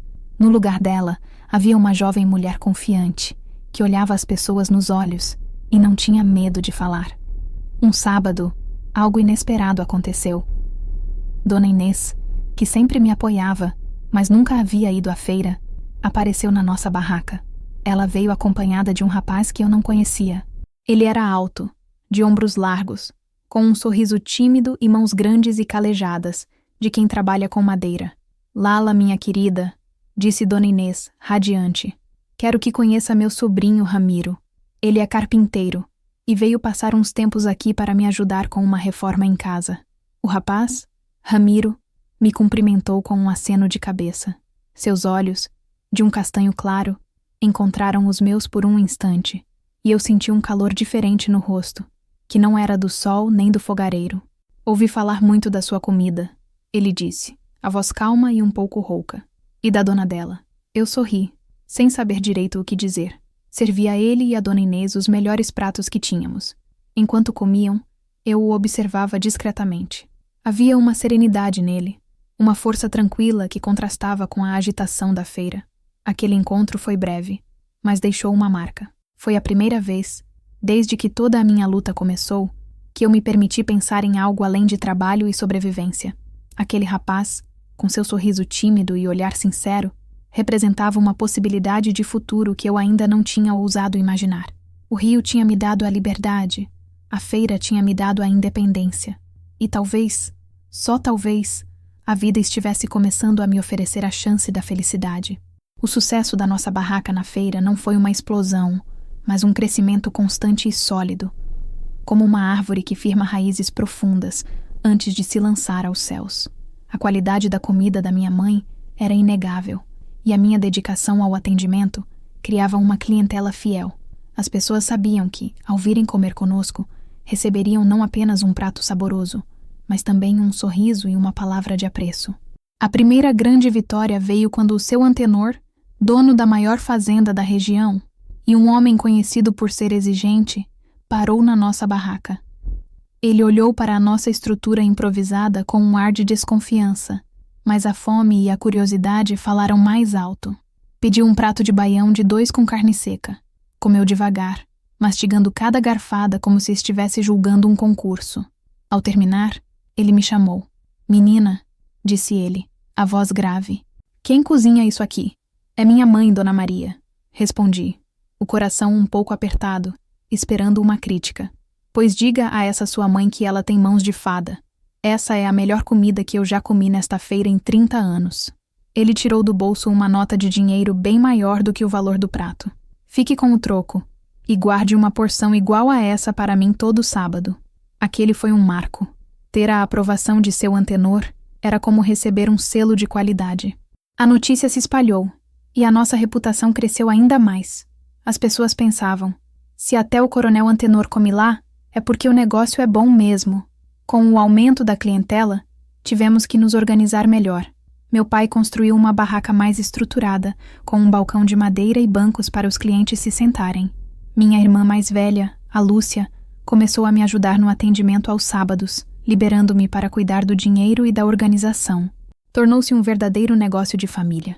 O dinheiro que entrava era sagrado. Uma parte era para as despesas de casa, garantindo que nunca mais nos faltasse o básico. Outra parte era para reinvestir no negócio. Panelas maiores, ingredientes de melhor qualidade, uma toalha de chita bonita para forrar o balcão. E uma terceira parte, eu continuava a guardar na minha latinha, que agora já estava quase cheia. Aquela latinha era o símbolo da nossa segurança. Era a prova de que podíamos contar com o nosso próprio esforço, sem depender de patrões ou da boa vontade alheia. Um dia, Dona Inês me fez uma proposta que levou o nosso negócio a um novo patamar. Lala, a minha sobrinha vai se casar no mês que vem. Será uma festa simples lá no sítio, mas virá bastante gente. Eu gostaria de saber se você e sua mãe não gostariam de fazer a comida da festa. Fiquei sem palavras. Cozinhar para uma festa de casamento era uma responsabilidade enorme. Não sei, Dona Inês. A gente nunca fez nada tão grande. Hesitei. Pois é a hora de começar, ela disse, com sua confiança contagiante. Eu sei que vocês são capazes, e vou pagar bem por isso. Aquele foi o nosso primeiro grande contrato. Trabalhamos por semanas no planejamento. Minha mãe, em seu elemento, criou um cardápio especial. Eu cuidei da lista de compras, dos custos, da logística. No dia da festa, toda a nossa família se mobilizou. A comida foi um sucesso absoluto. As pessoas comiam e elogiavam, querendo saber quem eram as cozinheiras por trás daquele banquete. A partir daquele casamento, começaram a surgir outros convites. Batizados, festas de aniversário, comemorações de colheita. O nosso nome, Comidas da Dona Maria e Lala, tornou-se sinônimo de comida boa e farta em toda a região. O sabor do sucesso era doce. Era a recompensa por cada humilhação que eu engoli, por cada madrugada que passei em claro, por cada gota de suor derramada na beira do rio. Eu olhava para a minha família, para a nossa casa mais arrumada, para a despensa sempre cheia, para a saúde e a alegria dos meus irmãos, e sentia um orgulho que aquecia a alma. Eu tinha provado a mim mesma, e a todos de Porteiras, que a filha de Inácio, a menina que seu Joaquim chamou de incompetente, tinha valor. E o meu valor não era medido em 10 cruzeiros por semana, mas na minha capacidade de transformar dificuldade em oportunidade e um sonho em realidade. Aquele foi o momento em que deixei de ser apenas uma sobrevivente para me tornar uma vencedora. A vida em Porteiras seguia seu ritmo lento, marcado pelo sol e pelas estações da chuva e da seca. Minha rotina estava estabelecida entre o rio durante a semana e a agitação da feira e das encomendas nos fins de semana. Eu trabalhava muito, mas era um cansaço diferente daquele que sentia na mercearia. Era um cansaço produtivo, que vinha acompanhado de satisfação e de um crescente sentimento de segurança. Os encontros com Ramiro, o sobrinho de Dona Inês, tornaram-se mais frequentes. Ele sempre aparecia na nossa barraca aos sábados para almoçar. Nossas conversas eram simples, sobre o trabalho, o tempo, as novidades da cidade. Mas por trás da simplicidade, havia uma conexão que crescia a cada olhar trocado, a cada sorriso compartilhado. Eu admirava a forma como ele falava do seu ofício. A carpintaria, para ele, não era apenas um trabalho, era uma arte. Ele descrevia os tipos de madeira, o cheiro de cada uma, a beleza de transformar um tronco bruto em um móvel útil e bonito. Havia uma paixão e um respeito em suas palavras que eu reconhecia, pois era o mesmo sentimento que eu tinha pelo meu próprio trabalho. Ele, por sua vez, parecia fascinado pela minha história. Dona Inês, com certeza, havia lhe contado tudo. Ele nunca mencionava seu Joaquim, ou a mercearia diretamente, mas eu via em seus olhos uma admiração pela minha jornada. Ele não me via como a coitadinha que deu a volta por cima, mas como uma mulher forte e inteligente. Um dia, enquanto eu fechava a barraca no final da tarde, ele se ofereceu para me ajudar a levar as panelas vazias para casa. Caminhamos lado a lado pelas ruas que já escureciam. Você nunca pensou em sair de Porteiras, Lala? Ele perguntou de repente. A pergunta me pegou de surpresa. Sair daqui? Para onde? Minha vida, minha família, está tudo aqui. Eu sei, ele disse olhando para o horizonte. Mas você é maior que este lugar. Você tem ideias, tem garra. Numa cidade grande, você poderia ter um restaurante de verdade, ser uma grande empresária. As palavras dele me fizeram parar. Ninguém nunca tinha me dito algo assim. As pessoas me elogiavam por ser trabalhadora, por ter vencido. Mas ele via em mim um potencial que nem eu mesma havia enxergado. Eu não sei fazer outra coisa, Ramiro. Só sei cozinhar e trabalhar duro. Isso não é verdade. Ele respondeu, virando-se para mim. Você sabe liderar sua família, sabe negociar com os clientes, sabe administrar o dinheiro. Você sabe transformar nada em tudo. Isso é ser empresária. O resto a gente aprende. A conversa mexeu comigo. A semente de uma ambição maior foi plantada. Mas o momento mais significativo daquela fase aconteceu algumas semanas depois. Foi numa tarde de terça-feira. Eu estava voltando do Rio, com a última trouxa de roupa do dia na cabeça. Precisei passar pelo centro da cidade para comprar umas coisas na farmácia. E, inevitavelmente, passei em frente à mercearia de seu Joaquim. Ele estava na porta, como sempre, com seu ar amargurado. Nossos olhares se cruzaram à distância. Dessa vez, eu não senti nada. Nem raiva, nem medo, nem triunfo. Apenas uma indiferença serena. Ele era apenas uma figura do meu passado. Um degrau que eu precisei pisar para subir. Continuei meu caminho. Mas então, ouvi seus passos atrás de mim. Meu corpo enrijeceu por um instante. Um reflexo condicionado pelo medo antigo. Menina, ele chamou. A voz era a mesma, mas parecia ter perdido a força, o poder de intimidar. Eu parei e me virei, sem baixar a trouxa da cabeça. Esperei. Ele parou a alguns metros de mim. Parecia mais velho, mais curvado. Havia uma hesitação em seu rosto que eu nunca tinha visto. Ouvi dizer que você está se dando bem, vendendo comida na feira. Não era uma pergunta, era uma constatação. Havia um tom de incredulidade em sua voz. Estou trabalhando, seu Joaquim, como sempre fiz. Respondi, a voz calma e firme. Ele ficou em silêncio por um momento, o olhar perdido.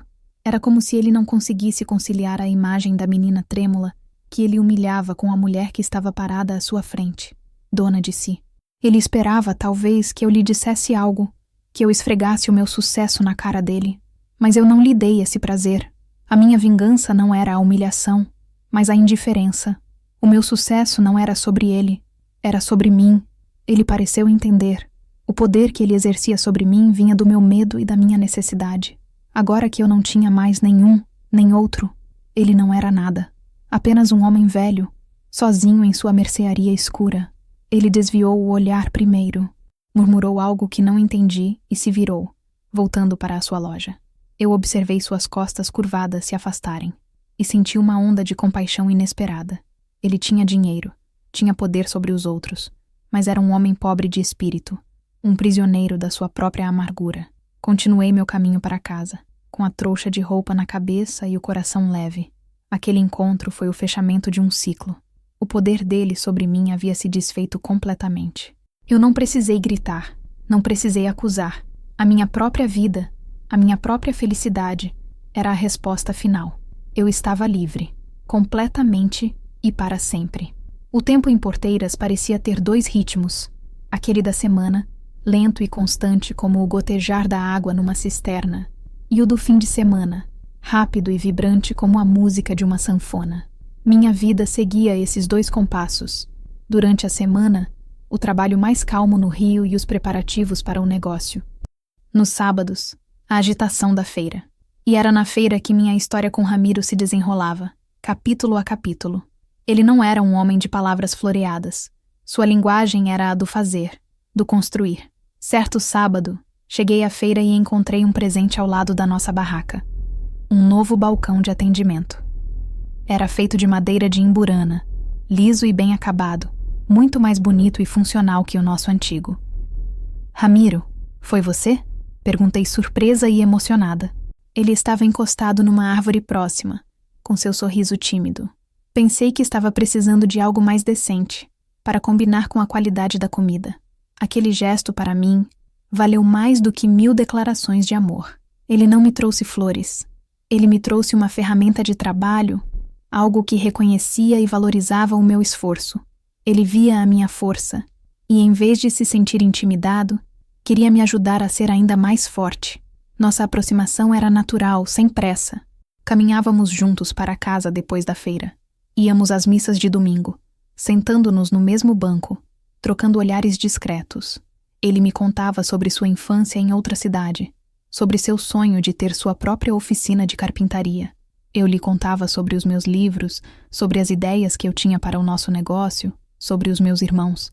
Com Ramiro, eu me sentia segura para ser eu mesma. Ele não queria uma mulher submissa. Ele se apaixonou pela Lala que enfrentou seu Joaquim, pela Lala que criou um negócio do nada, pela Lala que lia livros escondida à noite. Ele amava a minha força. O pedido de namoro, como tudo nele, foi simples e direto. Numa noite de lua cheia, estávamos sentados na varanda da casa de Dona Inês, depois de um jantar. Lala, ele começou, a voz um pouco mais grave que o normal. Eu não sou homem de rodeios. Desde que te conheci, sinto que encontrei meu rumo. Eu queria saber se você me aceita para ser seu namorado, para construir uma vida junto comigo. Meu coração deu um salto. Era tudo o que eu queria ouvir. Aceito, Ramiro. Aceito com toda a alegria do meu coração. Nosso namoro foi bem recebido por todos. Minha família o adorava. Meu pai, em especial, via nele um homem trabalhador e honesto, um igual. Dona Inês era a nossa maior torcedora. Começamos a fazer planos de um futuro juntos. Ele queria montar sua oficina. Eu sonhava em ter um lugar fixo para vender nossa comida. Uma pequena pensão, talvez. Nossos sonhos se complementavam. Ele construiria o espaço. Eu o encheria de vida e de sabor. Ramiro me ensinou a ver a beleza nas coisas simples. Um veio na madeira, o encaixe perfeito de 2 peças, o cheiro da serragem. Eu, por minha vez, o apresentei ao mundo dos livros, das histórias, das palavras. Líamos juntos à noite, na varanda da minha casa, sob a luz da lamparina. Ele era o meu porto seguro, o meu parceiro. Com ele, eu aprendi que o amor não é dependência, mas parceria. Não é sobre um completar o outro, mas sobre 2 inteiros que decidem caminhar juntos, apoiando-se, incentivando-se e construindo algo maior do que eles mesmos. A vida, que um dia me pareceu tão dura e cheia de espinhos, agora se revelava cheia de possibilidades e de doçura. A menina que só conhecia o trabalho como fardo, agora o via como instrumento de libertação. A jovem que se fechou para o mundo para se proteger, agora abria o coração para o amor. Eu estava construindo a minha felicidade, peça por peça, assim como Ramiro construía seus móveis, com paciência, com dedicação e com muito amor. E a nossa obra-prima, a nossa vida juntos, estava apenas começando. Nosso namoro durou 1 ano. 1 ano de trabalho duro, de economia e de sonhos compartilhados. A latinha de moedas já não era mais suficiente. Passamos a guardar nosso dinheiro num pequeno baú de madeira que Ramiro fez para mim. Cada nota guardada ali era um tijolo para o nosso futuro. O pedido de casamento veio numa tarde de domingo, à beira do rio, no mesmo lugar onde eu havia começado a minha jornada como lavadeira. Ramiro não me deu um anel de ouro. Ele me deu um pequeno pássaro entalhado em madeira, com um detalhe incrível nas asas. Eu sei que você gosta de coisas que voam, Lala. Coisas que são livres, ele disse, colocando o pássaro na minha mão. Eu quero passar o resto da minha vida voando ao seu lado. Casa comigo? As lágrimas que vieram foram de pura felicidade. Aquele pássaro de madeira era o símbolo perfeito da nossa história. Decidimos que não iríamos morar de favor. Com o dinheiro que juntamos e com a ajuda do meu pai e dos meus irmãos, compramos um pequeno terreno no final da rua onde minha família morava. Era só um pedaço de chão, mas para nós, era o nosso reino. E então, começamos a construir nossa casa. E quando digo nós, refiro-me a cada um de nós. Ramiro, com sua maestria de carpinteiro, projetou tudo e comandou a obra. Meu pai e meus irmãos ajudaram a fazer os tijolos de adobe, a misturar o barro, a levantar as paredes. Minha mãe, minhas irmãs e eu cozinhávamos para o batalhão de ajudantes e cuidávamos dos acabamentos. Cada etapa da construção era uma celebração. Ver as paredes subindo, o telhado sendo colocado, as janelas e portas que Ramiro fez com tanto capricho se encaixando em seus lugares. Era como ver o nosso sonho se materializando diante dos nossos olhos. A casa não estava sendo apenas construída, estava sendo tecida com o amor e o esforço da nossa família. A casa era simples. Uma sala, 2 quartos, uma cozinha grande, o coração da casa como eu queria, e uma varanda espaçosa na frente. Nos fundos, um grande galpão, que seria a oficina de Ramiro.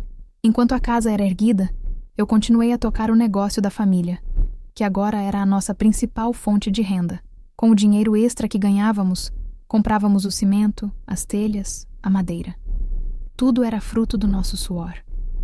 O dia do nosso casamento foi uma festa para toda a comunidade. A cerimônia foi na pequena igreja de Porteiras. Eu usei um vestido simples, de algodão branco, costurado por Dona Inês. Ramiro parecia um príncipe em sua roupa de linho. A festa foi no terreiro da nossa casa nova, ainda com cheiro de tinta fresca. A comida, claro, foi feita pela minha mãe e por mim, com a ajuda de todas as mulheres da família. Havia música, dança e uma alegria contagiante no ar.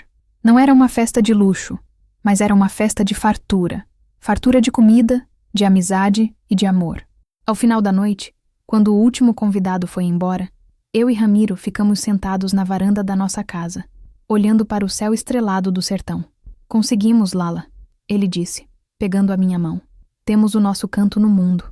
Eu olhei para a casa, para a oficina ao fundo, para o homem maravilhoso ao meu lado. Lembrei-me da menina de 15 anos, de joelhos no chão sujo da mercearia, sentindo-se a criatura mais miserável do mundo. Se alguém me dissesse naquele dia que eu teria tudo isso, eu não acreditaria. Mas eu não tive tudo isso. Eu construí. Nós construímos. Com barro, com madeira, com suor, com coragem. Nossa casa não era apenas um abrigo de tijolos. Era um monumento à nossa resiliência. Um testemunho de que, mesmo no chão mais seco, é possível plantar um sonho e colher uma vida inteira de felicidade. Naquela noite, na minha varanda, sob as estrelas, eu me sentia a mulher mais rica do mundo. Os primeiros anos de casada foram de uma felicidade serena e trabalhosa. A oficina de Ramiro, nos fundos da nossa casa, logo se tornou a mais procurada da região. A qualidade do seu trabalho era sua melhor propaganda. Nossa casa vivia com o cheiro de madeira recém-cortada misturado com o aroma dos temperos da minha cozinha. O negócio de comida também se expandiu. Com a minha casa nova e a cozinha espaçosa, comecei a aceitar encomendas maiores. Transformamos a nossa sala de estar, durante o dia, em um pequeno restaurante. Colocávamos algumas mesas na varanda, e as pessoas vinham de longe para almoçar. O restaurante da Lala, como ficou conhecido, era simples, mas a comida era sempre farta e saborosa, e o acolhimento, genuíno. E então, a nossa família começou a crescer. Primeiro veio a Clara, minha filha mais velha. Tinha os olhos castanhos do pai e o meu espírito inquieto. 2 anos depois nasceu o Mateus, um menino calmo e observador, com as mãos habilidosas de Ramiro. A maternidade me transformou. Todo o amor e a força que eu havia cultivado ao longo dos anos encontraram um novo propósito. Eu olhava para os meus filhos e via neles a continuidade da minha luta, mas também a promessa de um futuro diferente. Eu fiz questão de criá-los com os valores que a vida me ensinou.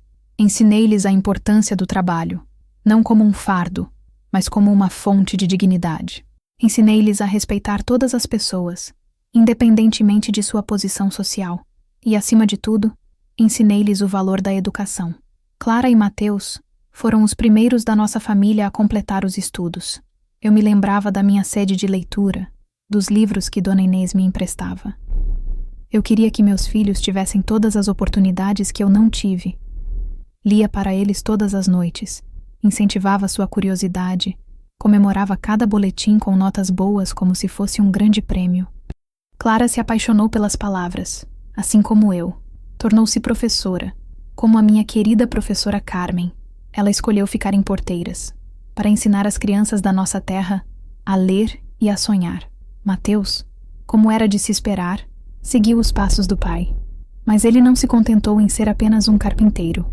Foi estudar em Juazeiro, aprendeu novas técnicas e voltou para transformar a oficina do pai em uma pequena fábrica de móveis, que hoje vende para toda a região. Eu via em meus filhos a quebra de um ciclo.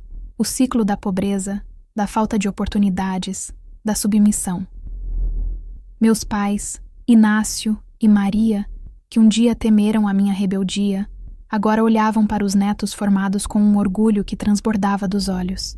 Eles entendiam finalmente que o meu ato de desobediência não foi o fim do caminho, mas o início de uma nova estrada para toda a nossa família. Eu nunca parei de trabalhar. O restaurante se tornou o ponto de encontro da cidade. Mas agora, eu não trabalhava mais por necessidade, mas por prazer. O prazer de alimentar as pessoas, de criar um espaço de convivência, de ver a minha comunidade prosperar. Às vezes, quando via minhas netas lendo na varanda, eu me lembrava da menina que decifrava as palavras à luz da lua e pensava em como uma pequena semente de coragem, plantada no momento certo, pode gerar uma floresta inteira.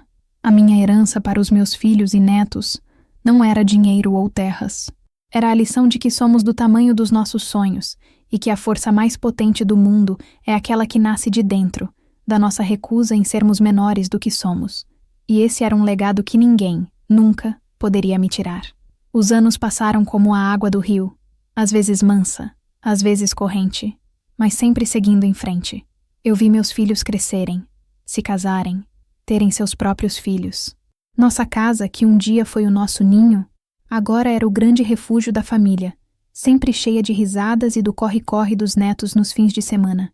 Porteiras também mudou. A cidade cresceu, ganhou calçamento em algumas ruas, uma praça nova. A velha mercearia de Seu Joaquim já não era mais o centro do comércio. Outras lojas abriram, mais modernas, mais sortidas. Seu Joaquim envelheceu. Tornou-se uma figura cada vez mais reclusa e amarga. Sua loja, antes movimentada, foi perdendo os clientes para a concorrência. O seu jeito rude, que antes era tolerado pelo monopólio que exercia, agora afastava as pessoas. O mundo tinha mudado, mas ele não. Eu raramente o via. Nossos caminhos quase não se cruzavam mais. As notícias que eu tinha dele vinham através de conversas de clientes no restaurante. Falavam que ele vivia sozinho, que mal saía de casa, que seus parentes distantes raramente o visitavam. Um dia, uma mulher entrou no meu restaurante. Era uma figura abatida, de roupa simples e olhar cansado. Eu a reconheci vagamente. Era uma sobrinha neta de Seu Joaquim, que havia se mudado para Porteiras recentemente com o marido e os filhos, em busca de trabalho. Ela se sentou numa mesa do canto e pediu apenas um prato de comida para dividir com os 2 filhos pequenos. Eu observei a cena com o coração apertado. Via em seus olhos o mesmo desespero que um dia habitou os meus. Depois que eles comeram, eu fui até a mesa. Estava tudo do seu gosto? Perguntei com um sorriso. Estava uma delícia, dona Lala. A melhor comida que a gente comeu em muito tempo. Ela respondeu, a voz embargada. Mas eu não sei se tenho dinheiro para pagar tudo. Eu coloquei a mão em seu ombro. Não se preocupe com isso hoje. É por conta da casa. Vejo que a senhora está precisando de ajuda. As lágrimas escorreram pelo rosto dela. A gente chegou há pouco tempo. Meu marido ainda não arrumou serviço fixo. E meu tio-avô, o seu Joaquim, ele não nos ajuda em nada. Diz que cada um tem que se virar sozinho. A ironia da situação era imensa. O homem que um dia me disse, problema seu e da sua família, agora repetia a mesma sentença para os seus próprios parentes. A mulher, chamada Lúcia, como a minha irmã, me contou que o marido era um bom trabalhador, que só precisava de uma oportunidade. Naquele momento, eu tive uma escolha. Eu poderia sentir um prazer vingativo, pensar bem feito. Eu poderia simplesmente ignorar e seguir com a minha vida. Mas a mulher que eu havia me tornado não era mais movida pela mágoa. Mande seu marido falar com meu filho, Mateus. Amanhã de manhã, na marcenaria, eu disse. Estamos sempre precisando de gente boa para ajudar. Talvez tenha um serviço para ele. O olhar de gratidão que ela me deu valeu mais do que qualquer coisa. No dia seguinte, o marido dela foi até a marcenaria. Mateus, que conhecia minha história, entendeu o que eu estava fazendo. Deu ao homem um serviço temporário, que logo se tornou fixo. Algumas semanas depois, a própria Lúcia veio me procurar novamente. Dona Lala, eu não sei como agradecer. A senhora salvou a minha família. Eu queria pedir mais uma coisa. Se não for abuso, eu posso trabalhar aqui, lavando os pratos, varrendo o chão. Eu faço qualquer coisa. Eu olhei para ela e vi a mim mesma, tantos anos atrás, pedindo uma oportunidade. Você pode fazer mais do que isso, respondi. Pode me ajudar na cozinha. Vou te ensinar tudo o que eu sei. E assim, a sobrinha neta do homem que tentou me destruir se tornou minha aprendiz. E com o tempo, meu braço direito no restaurante. Eu nunca fiz aquilo por vingança. Fiz porque era o certo a fazer. Fiz porque a vida me ensinou que a melhor resposta à crueldade não é a crueldade, mas a generosidade. A minha vitória sobre seu Joaquim não foi vê-lo decair, foi ter me tornado uma pessoa capaz de estender a mão à sua família, de quebrar o ciclo de amargura que ele representava. O círculo se fechou. A menina que foi humilhada e teve ajuda negada, agora era a matriarca que oferecia emprego e dignidade à família do seu antigo opressor. E essa, eu percebi, era a maior e mais doce de todas as vitórias. Hoje, aos 74 anos, sentada na varanda da casa que construí com Ramiro, eu olho para a minha vida e sinto uma paz profunda. Ramiro se foi há 5 anos. Deixou uma saudade imensa, mas também a certeza de um amor que nos sustentou por uma vida inteira. A oficina dele hoje é comandada pelo nosso neto mais velho, que herdou o talento e a paixão do avô pela madeira. Eu já não cozinho mais no restaurante todos os dias. Passei o comando para Lúcia, a sobrinha neta de seu Joaquim, que se tornou uma cozinheira de mão cheia e administra o lugar com a mesma dedicação que eu sempre tive. Eu vou lá de vez em quando, para dar um palpite, para conversar com os clientes antigos, para sentir o cheiro que foi a trilha sonora da minha vida. Minha casa vive cheia. Filhos, netos e agora bisnetos correm por este terreiro, enchendo meus dias de alegria e barulho. Sou a matriarca, a avó Lala, a quem todos procuram para um conselho, para uma história, ou apenas para um colo e um prato de comida. As pessoas de Porteiras me tratam com um respeito que nunca sonhei em ter. Elas conhecem a minha história. As mães a contam para as filhas como um exemplo de força e perseverança. Eu me tornei, sem querer, uma pequena lenda na minha própria cidade. A antiga mercearia de seu Joaquim está fechada há anos. Depois que ele morreu, sozinho e esquecido, ninguém quis tocar o negócio. O prédio está lá, com as portas e janelas fechadas, a pintura descascada, como um túmulo de um tempo que já passou. Às vezes, quando passo por lá, olho para aquelas paredes e sinto uma pontada de memória, mas não de dor. É como olhar para uma cicatriz antiga, que lembra de uma ferida que já não dói mais, mas que ensinou uma lição valiosa. Dona Inês também já se foi, mas seu legado vive em mim e em todas as pessoas que ela ajudou com sua generosidade silenciosa. O livro que ela me deu, O Meu Pé de Laranja Lima, está na minha estante, com as páginas amareladas e gastas. É o meu bem mais precioso. Dona Luzia, minha amiga do Rio, ainda está por aí, uma velhinha enérgica que adora vir fofocar comigo na varanda.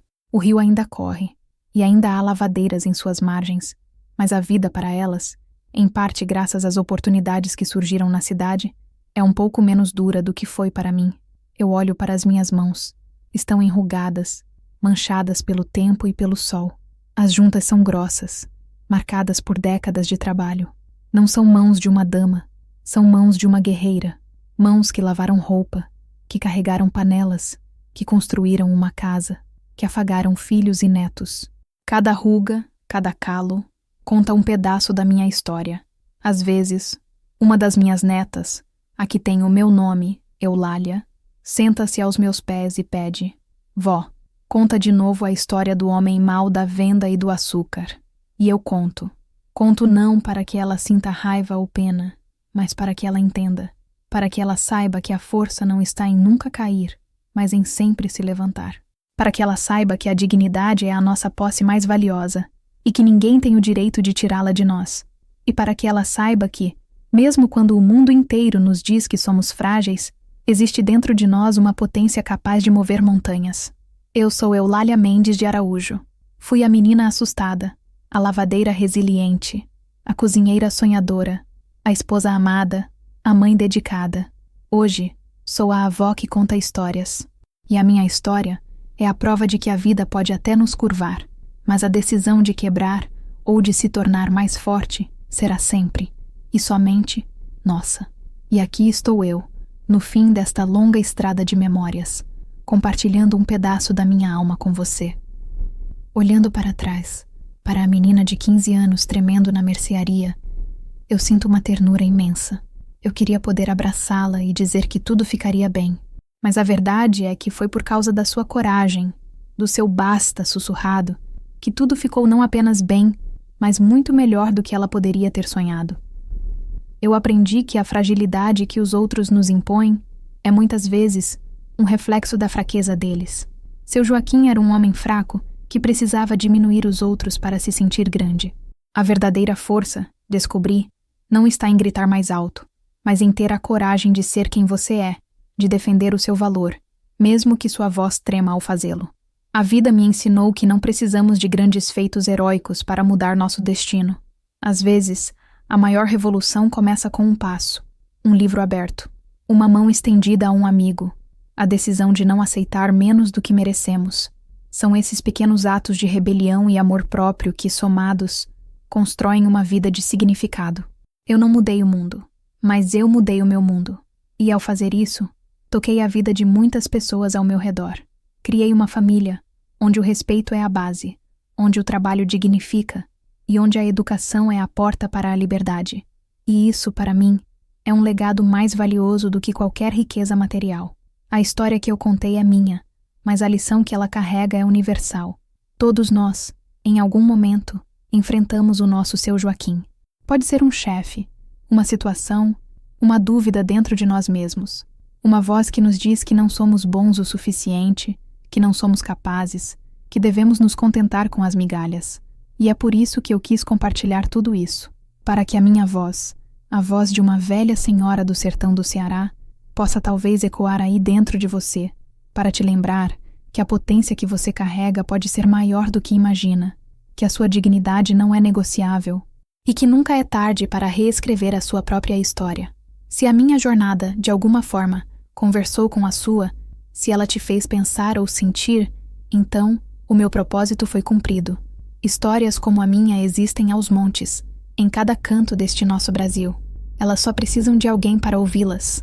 E por falar em ouvir, se você gostou de passar esse tempo comigo e quer continuar a se inspirar com narrativas de vida e superação, eu te convido, com todo o meu carinho, a se inscrever no canal. Deixe o seu like se a minha história te tocou. E se quiser, compartilhe nos comentários um momento em que você também descobriu a sua própria força. Eu adoraria ler. A sua participação faz com que este espaço de partilha continue vivo e forte. Obrigada por me ouvir. Que a sua caminhada seja de muita luz, muita coragem e, acima de tudo, de muito respeito por quem você é. Porque no final das contas, a história mais importante que podemos contar é a nossa. E ela merece ser uma grande história.